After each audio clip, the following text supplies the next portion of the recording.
For the sake of this review, I thought I'd wear a pink shirt, but it's not what you think, though. Yeah.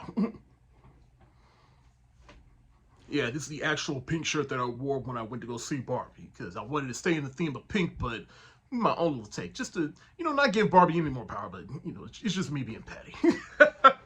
So anyways, I finally went to go see Barbie out of pure curiosity, and not since 50 Shades of Grey have I gone to see a movie in the theater out of pure curiosity, because there's a lot of things said about this movie, both positive and negative. And so here is my 2 cents on Barbie, which was released a couple of weeks ago. Counter programming with Oppenheimer. We all heard about it. Barbenheimer. I'm still holding off on Oppenheimer because I'm sorry. I'm just really don't feel like sitting through a 3-hour drama about the atomic bomb. But I did go to see Barbie, and it is a story. Well, it's about the IP, the Barbie doll Barbie. We all know Barbie, the popular doll that little girls play with. The film is directed by Greta Gerwig. And in this movie, the stereotypical Barbie, she starts to have an existential crisis. Even her feet go down to her heels. She's not on her toes anymore. And so she leaves Barbie Land and goes to the real world to find out what's going on and why her owner is not playing with her, or at least not playing with her the way she thinks she should play with her. And Ken is along for the ride, and things happened, and yeah, so here's my 2 cents. Now, of course, obviously I've never played with Barbie dolls for obvious reasons. And like I said, this movie's been out for a couple of weeks, and people have had some things to say about it, both positive and negatively. Some people act like it's the greatest movie in the world, and in truth, it probably isn't, but it's probably one of the best movies out right now. And people have had some negative things to say about this film in regards to what was sold in the trailer to the movie they actually got.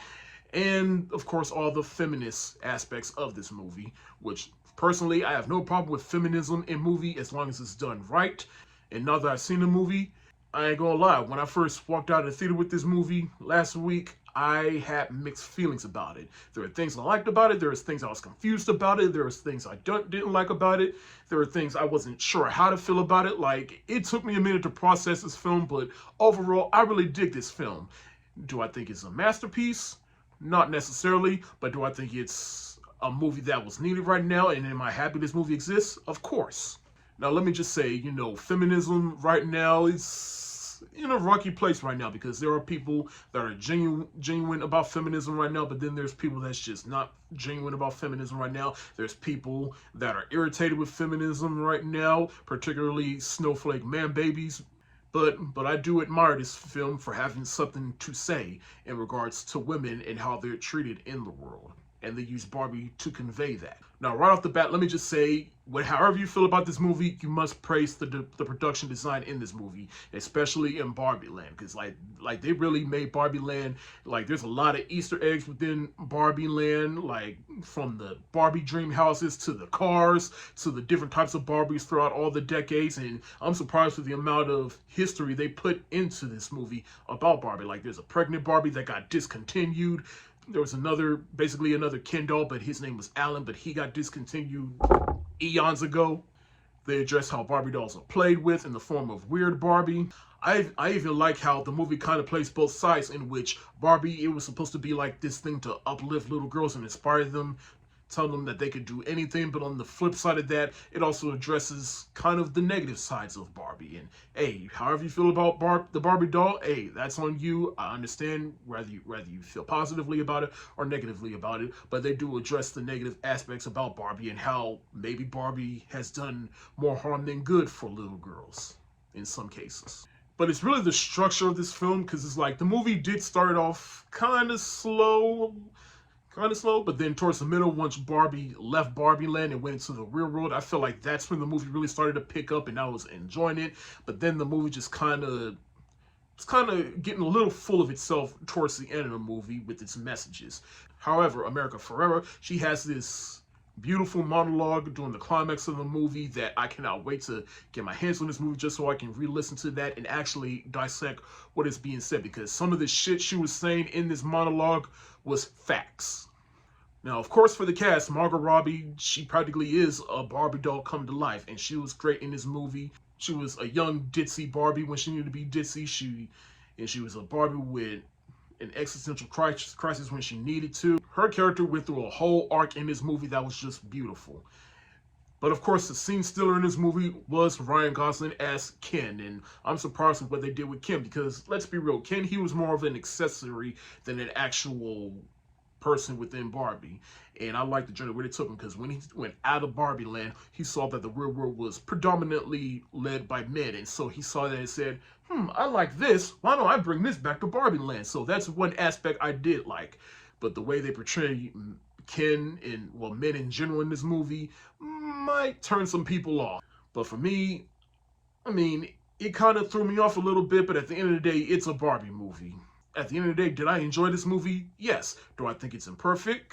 Yes. But it's still great. And the more I think about this movie, the more I find things about this movie that I'm like, okay, that's interesting. Okay, I didn't think about it that way. And I'm getting all these different perspectives about this movie that makes the movie just a little bit more better for me. So for that, surprisingly, I'm going to give Barbie the heart eyes emoji. Hollywood's latest attempt at taking a once popular IP that hasn't seen any activity in a long time. Right, let me rephrase that. A popular IP that hasn't seen any cinematic activity in a long time comes in the form of Teenage Mutant Ninja Turtles Mutant Mayhem, which is the 7th theatrically released Ninja Turtle movie, the 2nd animated theatrically released Ninja Turtle movie, and from what I understand, the 2nd time the Ninja Turtles have been rebooted for the big screen. And this time, the creative minds behind this incarnation of the Ninja Turtles is from Seth Rogen and Evan Goldberg from Point Grey Productions, which makes sense because I can only imagine Seth Rogen and crew, they've had some history with the Ninja Turtles growing up, so here we go. And this time around, the Ninja Turtles, they are actually teenagers, and this is kind of somewhat of an origin story in which, and they're learning what it means to be ninjas and heroes, while also trying to navigate what it's like in the real world, trying to convince Master Splinter to go out into the real world, and trying to integrate themselves into society. Now, you all know I have been rewatching every single Ninja Turtle movie ever released. Most of them have varying degrees of good to okay, I enjoyed, but I recognize the flaws and just downright bad. The TMNT animated movie that was released in 2007, I'm sorry, but hot take, I think that is the best Ninja Turtles movie ever made. And after watching this movie, do I still think that? Kinda. But let's talk about Mutant Mayhem. I was really digging this take on the Ninja Turtles because, like I said, this time around, they are actually teenagers and they got actual teenagers to voice these Ninja Turtles, which is right because it makes them feel authentic. It makes them feel like real teenagers because in the past, you would get adult actors to play what their vision of teenagers would be, but here it actually makes sense. And they all go through their own personal thing. Leonardo, he's learning what it means to be a leader. Raphael, his insubordinate rage is starting to seem up. Donatello, he's the nerdy one of the group, and Michelangelo, he's the more outspoken but nervous and fun one of the group. I also really like this take on Splinter because in the past, Master Splinter, he was a father to the Turtles, but he was more so a sensei to them first and taught them the art of ninjutsu. But here we get to see that fatherly aspect of Master Splinter, who is now voiced by Jackie Chan, and we get to see like how he's trying to shield and protect the Turtles from the outside world because he's afraid society won't accept them, and he goes through his own arc in this movie. April O'Neil, the young lady that plays April O'Neil, I'm blanking on her name, but more respect to her, but she killed it here. This is a very different and acceptable take on April O'Neil. This movie also has respect for the source material because you do get Easter eggs and tie-ins to other things in Ninja Turtle lore, like, of course, the mutants themselves, but you get history from other things that have happened in the Ninja Turtles history.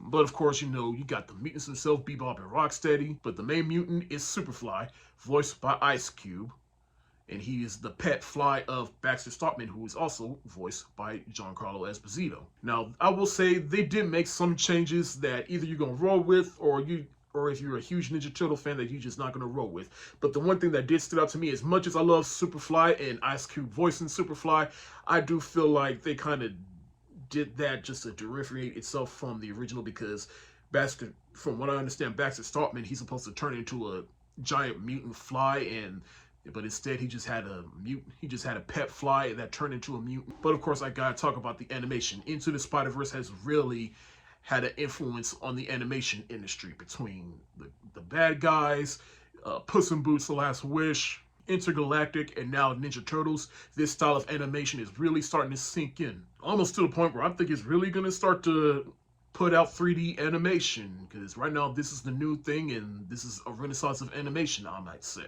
I really did enjoy this movie. I really did. In fact, I love it, but I'm still trying to decide which one I like more, this or TMNT, because as I said in some of my previous Ninja Turtle reviews, I said I think the Turtles, or at least the world of the Turtles, work best in animation. I mean, if you can make it work in live action, cool, but to me, animation is the best way to go with bringing the Ninja Turtles to the big screen, and they definitely continue that here, and probably even more better than they've done before. But story-wise, I'm going to give it to TMNT from 2007, but I don't know.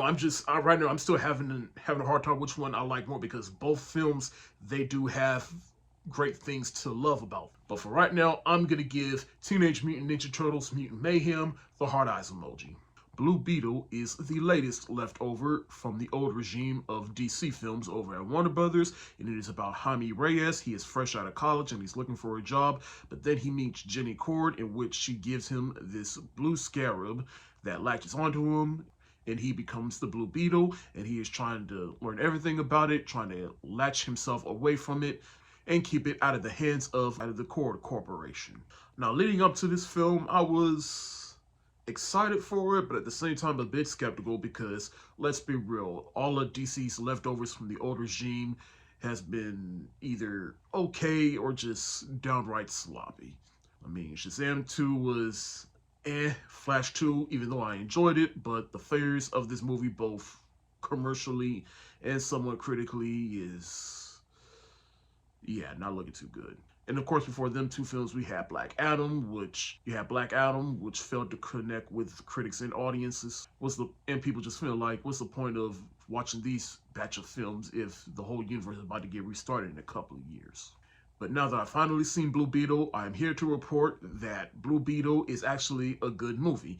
Now, granted, some people are saying like this movie is just a hodgepodge of other superhero movies that I've seen before, like Venom, Iron Man, and so on, which I agree, but at the same time, at this point, like regular movies, they borrow elements from other movies. So what makes the superhero genre any different? But what makes this movie rises above the rest is that it's focused on family.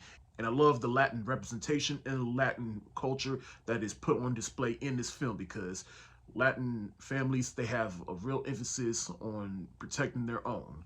And so that is reflected into this movie. Zolo Maradina, I hope I pronounced his name right, but I just know him as Miguel from Cobra Kai. He has come a long way from being one of, if not the heart of Cobra Kai. And this man has a bright future ahead of him, and he definitely brings his A game to this film. He just has a likable personality, and he brings that likable personality to almost every character he plays, including this one right here, where he plays Jaime Reyes, aka the Blue Beetle.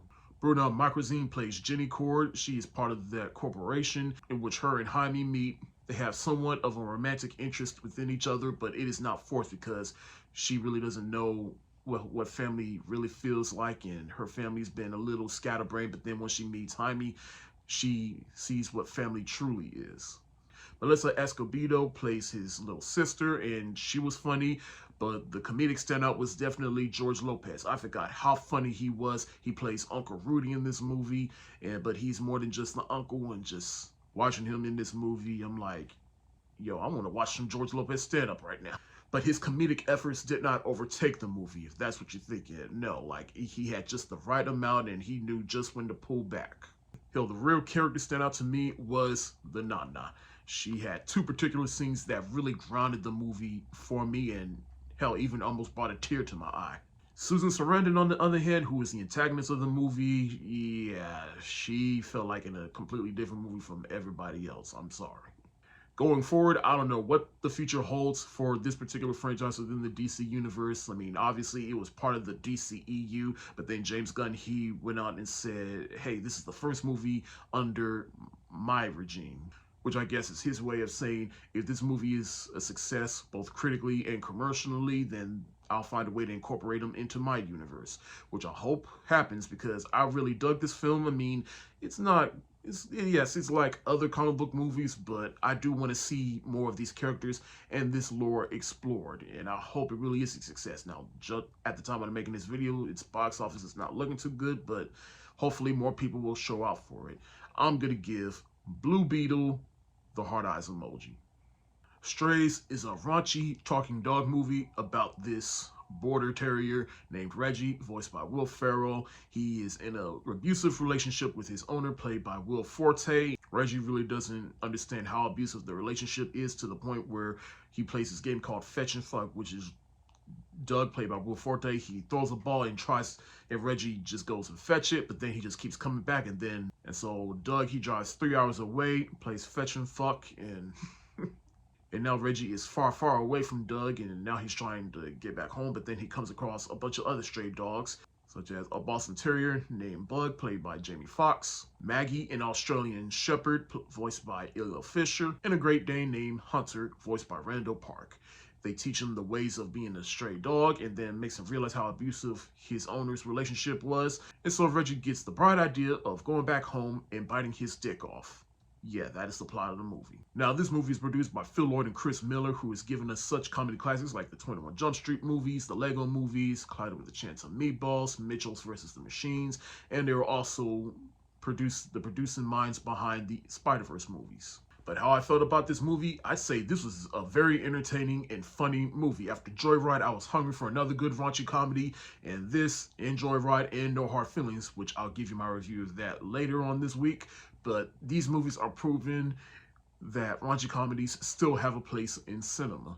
Now, granted, the raunchiness of watching dogs curse and do sexual things and other things, it might be a bit of a gimmick for you, I understand that, but that is kind of the point. But this movie also still manages to have heart because it addresses abusive relationships between a dog and its owner. This is the second summer movie to come out this year that has emotionally manipulated me through animal abuse, the first being Guardians of the Galaxy Volume 3. But this is still a funny-ass movie, and I'm telling you, whatever jokes you saw in the trailers, trust me, those are just the tip of the iceberg, especially particularly the one scene. And I think you might know what scene I'm talking about. You might have seen the whole scene in the trailer, but trust me, there is a lot more to that. And once I saw it in the theater, I was busting the fuck out laughing. The voice cast is also stellar. You got Will Ferrell playing the voice of Reggie, Jamie Foxx playing the voice of Bug, and I might be sensing Jamie Foxx renaissance here, because between this and They Clone Tyrone, Jamie Foxx has really been bringing it, and thank God he is in good spirits right now. You have Illa Fisher and Randall Park also voicing the other stray dogs. Reggie's owner, Doug, is voiced by Will Forte, and he really is the absolute worst. Like, he might be one of the baddest villains to come out this year, I might say. This was a nice little funny film. I highly recommend it. I'm gonna give Strays the heart eyes emoji. I finally got around to watching the latest Pixar film, Elemental, which hit theaters back in June. I wanted to see it, but I just never got around to watching it. Well, one, because June was a stacked month for movies. Two, it came out the same weekend as The Flash and The Blackening. So if there was one of those three movies that I was just not going to go see, it was that one, because I wanted to see the other two more. And given the box office results of The Flash and, well, I guess this movie too, but in any case, Elemental is basically a world where you have people made of all different elements: fire, water, ice, wind, earth, you name it. You have the fire people, in which they immigrated from a tropical island, and then they came into this element city, and they try to integrate with other element people, but you know, they're treated as, like, you know, second-class citizens, or just not treated as well as the other elements. And so you have this fire family, in which their daughter is Ember, voiced by Leah Lewis. She comes across another water element person named Wade Ripple, voiced by, excuse me while I try to pronounce his name, Mamadou Athie. Hey, I tried. But for here on out, I'm just going to refer to him as the black dude from Jurassic World Dominion, because that's the first place I saw him. But anyways, the fire family, they own this convenience store. A pipe bursts. She comes across Raid, and the two of them, they work together to try to make things right throughout all the tolerance through their respective people. Now, when I first heard about this movie, again, I was a little intrigued. I mean, Pixar, especially when they do original content. They never miss with their original content. Of course, it is a beautiful movie to look at. In fact, that's one thing I wish I saw this movie in theaters just so I can marvel at how beautiful the animation looks. But Pixar, they always come correct with the animation. That is a given. How's the story? Well, apparently Disney and Pixar, apparently their last couple of movies dealt with family trauma, puberty, existential crisis, acceptance from your parents. And in this movie, the themes are immigration, racism, and interracial relationships, which I did not expect to see from this movie, and I loved it for it. I really mean it. I really was digging this movie, and the voice cast from, as I mentioned earlier, Leia Lewis and what's his name from Jurassic World Dominion, I was really digging their voice acting on display in this movie. And what's his name from Jurassic World Dominion, between that movie and this movie, I'd say he is a black actor to watch. My negatives with this movie is, as brilliant as this movie is, it does present some logic issues, such as a fire person and a water person getting together. Of course, they can't be together because that just wouldn't work. It does have some recycled plots that I could see coming from a mile away. But overall, again, I really enjoyed this movie. I just wish it was just a little bit more successful at the box office. But hey, Disney and Pixar, y'all have no one to blame but yourself, because the past couple of years after the pandemic, y'all trained the audience to wait for Disney Plus for your latest Pixar movie to drop on there. And yeah, so don't act surprised. But in any case, I'm going to give Elementals the thumbs up emoji. Joyride is a raunchy comedy that came out last month, and it is about these four friends that go on this road trip through China, and it involves drug smuggling, unintentionally destroying a basketball team by seducing them, bondings and separations, pretending to be a K-pop band. But the story focuses around these two best friends, Audrey and Lolo. Audrey is adopted, and so while she goes on this trip, she goes through a journey of self-discovery about her heritage and her identity as an Asian woman. Now, like I said, this movie came out last month, and I wanted to see it, but it just kind of flew under my radar because I had other things going on, but now I finally saw it. And some people were saying it's one of the best comedies of the year, and I am here to report that that is a statement that I agree with. Because not only this is one of the best raunchy comedies I've seen in a long time, but it's definitely one of the best comedies I've seen in a long time. Probably one of the best comedies of the year, I might say. And the four leads are all Asian, which already got brownie points with me for representation. But all four of them were funny in their own right, and four of them were different. You have Audrey, played by Ashley Parks, and I already told you what her mission in the story is. But then you got Lolo, played by Sherry Cola, and Sherry Cola, she's a comedian that she's kind of been on my radar because I've seen her on the show Good Trouble, and then she's been in other things here and there, and she is definitely making her a name for herself as a comedic actress and an actress, period. Stephanie Hsu plays Audrey's best friend from college. She is an actress. She's a well-known actress, but she also has some secrets that she is keeping away from her fiance. But this is definitely Stephanie Hsu, hot off of Everything Everywhere All at Once, and quite a comedic turn, I might say, and she was perfect in this movie. And then you got Sabrina Wu playing Deadeye. She's kind of the awkward one of the group. She's definitely the outcast of the group, but she fits in perfectly with the other three girls. The four main cast make this movie. The only reason I'm not going to give it my highest rating is because it does have some elements that I've seen in other movies here and there, but these three women, they make this movie a fun ride to go on, and they definitely put the raunch in raunchy. If you have not seen this movie, I highly recommend it. I'm going to give Joyride the hard eyes emoji. No Hard Feelings is another raunchy comedy that came out earlier in the summer, which I never got a chance to go see, but it hit digital recently and I finally watched it. And it is about Maddie, played by Jennifer Lawrence. She is an Uber driver that is down on her luck. Her car gets repossessed and she really needs that car so she can Uber drive to pay off her house. But then she comes across an ad for a car in which the owners are two parents that ask her, hey, help our 19-year-old son get out of his shell and possibly take his virginity. You do that, the car is all yours. And here we have our movie in which Maddie, she spends most of the movie trying to help their son get out of his shell and then possibly have sex with him. Now, I really did want to see this movie because I reject the notion that good comedies, let alone raunchy comedies, just don't exist anymore.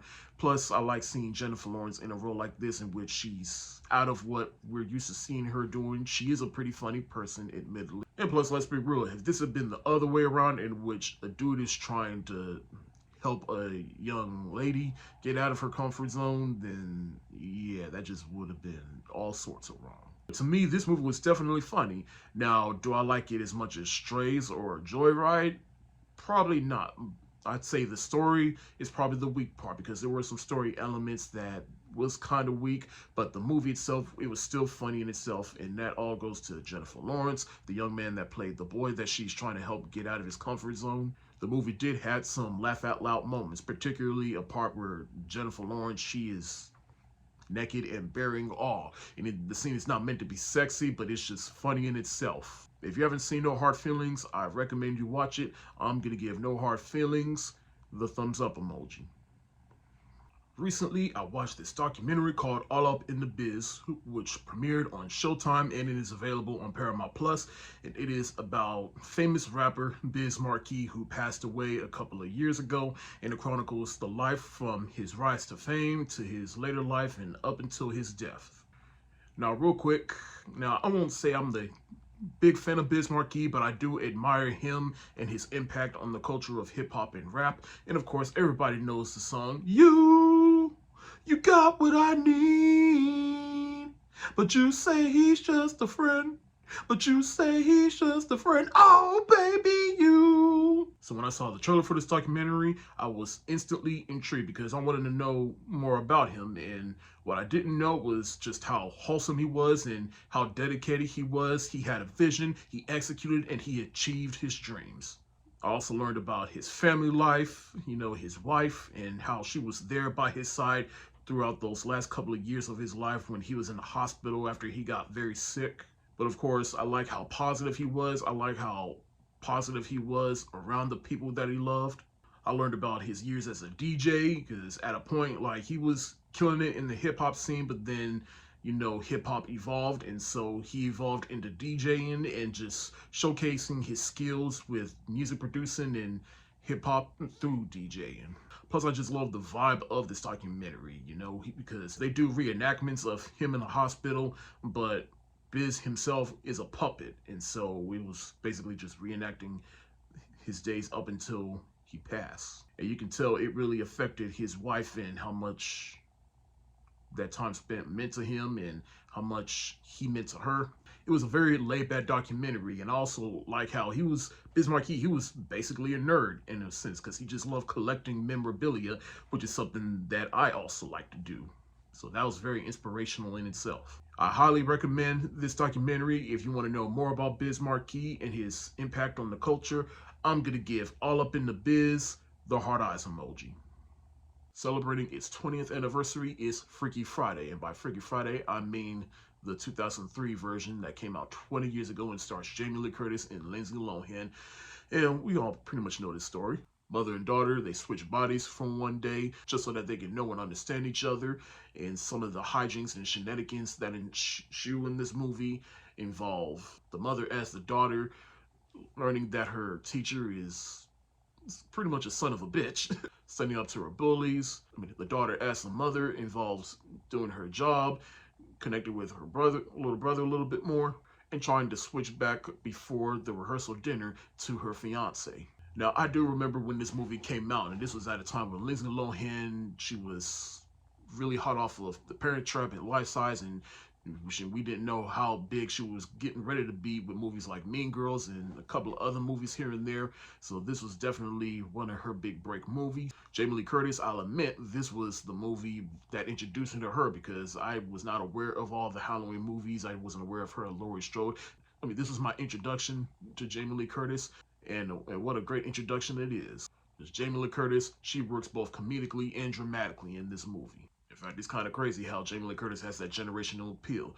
Most people are introduced to her through the Halloween movies. Some people my age were introduced to her through Freaky Friday.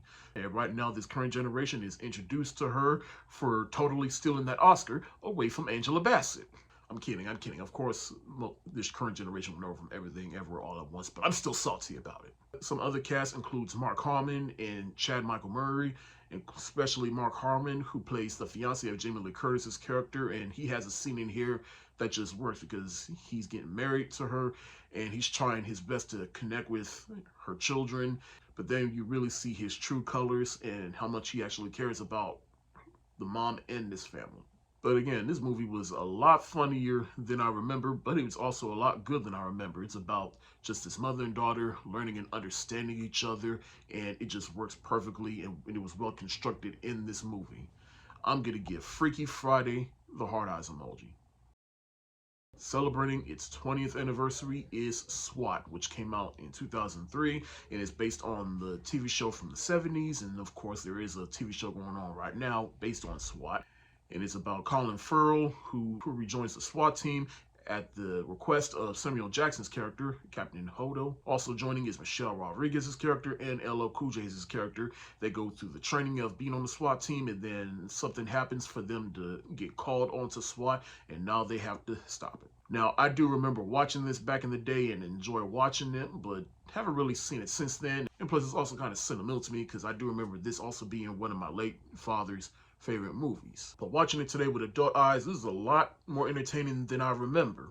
And plus, I just like how constructed this movie is. You know, you got Colin Farrell, who's the main character, and then something happens where he has to basically rat someone out. He quits the SWAT team, but then rejoins, and so you get the whole segment of them training for the SWAT team, and then they pass, and then the SWAT team or get called. And the villain of the movie is Oliver Martinez, who is wanted in multiple countries, and he's done dozens of murders. And so he offers the world, like, I'll give $1 million to whoever gets me out of here, and then someone gets him out of here. And so at this point, it's just a chase of trying to get him into jail. And I say that's the point of the movie. That does kind of slow down because, especially during the climax, because everybody's trying to get him, and then at that point, it's just like, it's just a finish line to the end of the movie, and it's like, all right, can we wrap this up, please? But other than that, again, I just like how constructed this movie is. All the performances from Samuel Jackson, Colin Farrell, Michelle Rodriguez, LL Cool J, and a young Jeremy Renner, who I didn't even realize back then was in this movie, and just seeing his humble beginnings, and the late Reggie Cathy. Well, one of the writers of this movie was David Ayer, hot off of Training Day because he wrote that as well. So he lends his writing talents to this movie, which I felt worked. The action was entertaining. Definitely not one of the best movies ever made, but it's definitely an entertaining film to put on and have fun with for like 2 hours. Just your standard cop movie that's just fun to watch. I'm gonna give SWAT the hard eyes emoji. Celebrating its 20th anniversary is the Disney Channel movie, The Cheetah Girls. Yeah, I know you're probably wondering, like, why is he reviewing The Cheetah Girls? Well, because I do remember watching this on the Disney Channel back in the day, and even I gotta admit, it was a little cool to see a group of young women of different races coming together to sing in this movie, in which you have it's based on a series of books in which you have these 4 girls that can sing and dance. They form the Cheetah Girls. They try to enter this competition, but then this music producer, he comes and tries to make them famous. But then things happen in which the main girl, Gabriella, played by Raven-Symone, she starts feeling herself and tries to take over and thinks what's best for the group. But then the other 3 members of the group, they're not really feeling that and think she's doing too much. Now, again, I briefly mentioned the history of the Cheetah Girls. You know, you had 2 other movies that followed this, in which Raven is not in the 3rd one due to some drama, but we are not going to open up that can of worms here today. But regardless, the Cheetah Girl was a big hit for the Disney Channel, that they even, the other 3 girls that are not Raven, they became full-time Cheetah Girls and did tours and specials and Christmas albums. Disney marketed and capitalized the hell out of the Cheetah Girls, and that is the biggest impact on the Cheetah Girls. The Cheetah Girls, they were basically the blueprint for Disney Channel, taking a musical act from one of their movies and TV shows and just marketing them to other kids and some teenagers around the world. But the Cheetah Girls was the first to do it first. But the 4 main girls, this movie, you could say, jump-started a lot of careers. Though Raven, she had been around for quite a while before this movie. She was one of the kids from the Cosby shows, and of course she had her own show on Disney Channel, That's So Raven. Some of the other 2 girls, Keely Williams and Adrienne Bailon, they were part of 3LW, so they already had some musical chops going into the Cheetah Girls. But then the 4th girl, Sabrina Bryan, the white girl of the group, she can dance mostly, and she probably had the most real story of all the Cheetah Girls. Now, do I think this movie does have some cheesy elements? Yeah, I mean, most Disney Channel movies have some cheesy elements, but I cannot deny the impact this movie had on little girls. In fact, my own niece, my oldest niece, She had a dance recital in which she danced to a couple of Cheetah Girls songs, and then she went back and watched the movie, and she was talking about how she sees the actual Cheetah Girls and didn't know that most of them were black or just different ethnicities, and that really hit her and just really inspired by that. And to me, that's why representation matters. Regardless of how you feel about the Cheetah Girls, you must praise the impact that that Disney Channel movie had on different people, and has definitely solidified its spot in the history of Disney Channel movies. I'm gonna give the Cheetah Girls the thumbs up emoji.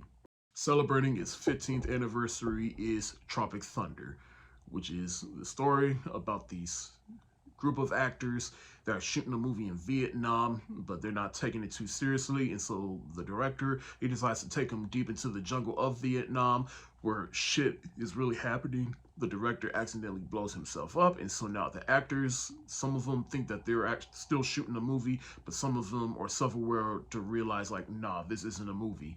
And so they get stuck in the jungle and trying to find themselves out, and comes across this group of terrorists. Now, 15 years ago, I remember seeing this movie in the theater, and I just thought it just wasn't that funny. Not because of all the controversial stuff within the movie, but because I just thought this movie just wasn't that funny to me. But watching it 15 years later, and with the foresight of how a Hollywood studio works, I actually dig this movie a lot more. Now, granted, do I think the middle section of this movie just kind of slowed down? Yes. But this movie is a lot better to me because for one, people tried to cancel Robert Downey Jr. because he was in blackface in this movie, but this movie is essentially a satire of movies at the time in Hollywood at the time. Now, will Robert Downey Jr. do that shit again? Hell no. Will Ben Stiller definitely do Simple Jack again? Hell no. But this movie was definitely a great satire of the Hollywood system at the time. And I do think this movie is best to watch in parts, particularly on YouTube, because this movie does have some funny parts from whichever cast member in this movie. But watch it as a whole, it's, at least for me, it was kind of a back and forth viewing experience. But I do dig this movie a lot more. And that goes to Ben Stiller, who directed and wrote this movie. He was funny, and he plays this action star that tries to get serious. He does the movie Simple Jack, and nobody liked it. Robert Downey Jr., he was definitely the standout in this movie, both dramatically and comedically, because his character is funny, because he's the most self-aware character in this movie, and yet he's not self-aware to realize, like, all right, you can stop doing blackface now. Jack Black plays the comedian that's on crack, and he's just funny himself. Brandon T. Jackson, where the hell happened to him? The commercials at the beginning of the movie, his was the funniest, you know, the pussy sweat and busting nut, that was just funny in itself. And then once we got to Satan's Alley, that's when I knew, like, okay, this is definitely fake. Tom Cruise was also a standout as Last Grossman, and I'm surprised he didn't do any other movies with this character. To me, this is one of Tom Cruise's best performances because he's not acting like himself. I like Tropic Thunder a lot more than I did 15 years ago, and I'm a little bit more appreciative of it. Could this movie be made today? Definitely not. But as of right now, I'm going to give Tropic Thunder the thumbs up emoji. Celebrating its 10th anniversary is Lee Daniels' The Butler, which came out 10 years ago. It is about this butler, played by Forest Whitaker, that has served the White House for decades. He has seen everything. He has seen almost every president up until Ronald Reagan and interacted with them. But his home life is very different, in which his oldest son, he has started to stand up for all black folks. He's gone into the Black Panther Party. He's part of the Civil Rights era. But the butler, he just has this mindset of just don't do too much and you'll be just fine and things will change for the better. But his son, played by David Oyelowo, he's just like, nah, I don't believe that. Basically, the butler, named Cecil, played by Forest Whitaker, and his son, played by David Oyelowo, they're basically the heart of the story because their stories just contrast with each other. Now, watching this film with adult eyes, I love it even more than I did 10 years ago. I love Lee Daniels' direction in this movie. The cast in this movie is stacked. I mean, you have a bunch of A-list actors playing different presidents throughout history. You have the late Robert Williams playing President Eisenhower. You had Alan Rickman playing the late Ronald Reagan. You have Joan Cusack playing Tricky Dicky himself, President Nixon. James Marsden playing President Kennedy. But outside of the presidents, you also have Oprah Winfrey, Terrence Howard, Cuba Gooding Jr., Lenny Kravitz, Coleman Domingo. To me, this movie is just so great because it showcases life, history, and the impact of the life and history displayed of this movie and how that had an effect on the real world. If you have not seen this movie, I highly recommend it. It's a great film. Should have won a lot more awards. I'm going to give Lee Daniels, the Butler, the heart eyes emoji. Tina is a documentary about the life of Tina Turner, who sadly passed away over the summer. And this documentary was released on HBO Max back in 2021. It fell under my radar for a little bit, but I finally had some time to sit down and watch it. So here we go. Now, again, it's a documentary about Tina Turner, but think of it like this. Basically, this documentary gives you everything you already know about Tina Turner, but it also, think of it like it's the movie What's Love Got to Do with It, but it also tells you about her life after she left Ike and she had her big comeback. Basically, it tells you all about her later life, and that's what drew me into this documentary. And plus, it also goes more in depth about the things you may already know about her life, as well as the things you didn't know about her life. About like her love life after Ike, the logistics that went into her big comeback, her life with Ike. In fact, it recounts things that happened in the movie, but from a different perspective and how it happened differently than what the movie did. I mean, of course, it's a movie, so Hollywood's going to have his own spin on it, but here's some perspective of those things that happened in the movie from the real life perspective of Tina Turner and the people that were in her life. But overall, I really dug this documentary and I like the style of it. You get actual interviews with Tina, her husband from up until she died, I guess you can say that now, as well as some old interviews and voiceovers from Tina, Ike. Even goes into depth of how she felt once Ike passed away. But more importantly, this documentary showcased like how, yeah, when Tina passed, people celebrated her music, her movies, and all the wonderful things she did in her career. But what they're also mourning is a woman that, for the price of fame, had the worst hand dealt to her, but then she eventually found her strength and courage, took back her life, and wanted to have one of the biggest comebacks in history. And I feel like this documentary did a good job at showcasing that. And she did eventually find peace and happiness with someone that she truly loves and that loves her back the way she needed to. It's definitely an understatement to say that Tina Turner was a resilient woman. I'm going to give the Tina Turner documentary on HBO Max the hands up emoji because it is a masterpiece.